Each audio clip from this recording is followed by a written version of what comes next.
અલૈયા બલૈયાનું 28મું વર્ષ. સતત 28 વર્ષોથી અમે આ નિર્દોષ નવરાત્રિનું આયોજન કરીએ છીએ. વરિષ્ઠ છતાં પ્રામાણિક પત્રકાર અનિલ દેવપુરકરના મગજમાં સ્ફુરેલો એક વિચાર કે બાળકોની અલાયદી નવરાત્રિ કેમ ન હોય, કારણ કે મોટાઓની નવરાત્રિમાં જાય ત્યારે બિચારા કચડાઈ જાય, નવરાત્રિનો એટલે કે ગરબાનો આનંદ ના માણી શકે. એ વિચારને અમે મૂર્તિમંત કર્યો 1996થી અને આજે અમારું 28મું વર્ષ. પંચશીલનું વિશાળ મેદાન શરૂઆત થઈ ચૂકી છે.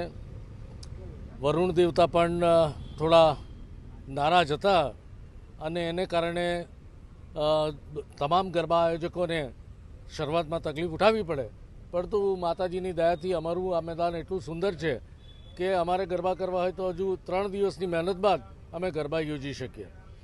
આ વખતે પણ અમે રજિસ્ટ્રેશન રાખ્યું છે alaiyabalaiya.com/registrations. બાળકોની આઈડેન્ટિટી આપવા માટે, જેથી કરીને તેઓ ખોવાઈ ન જાય અને એમની જાણકારી પણ અમારા ડેટાબેઝમાં રહે, એને માટે સિક્યુરિટી માટે પણ રજિસ્ટ્રેશન આવશ્યક છે. અમારી સૌને વિનંતી છે, રજિસ્ટ્રેશન કરાવી લેજો.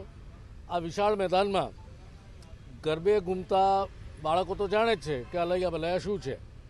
વડોદરાના સૌથી પ્રથમ અને સૌથી મોટા સર્વોત્તમ બાળ ગરબા એટલે અલૈયા બલૈયા. સૌ બાળકોને 3જી ઓક્ટોબરથી 12મી ઓક્ટોબર સુધી પધારવા નિમંત્રણ છે.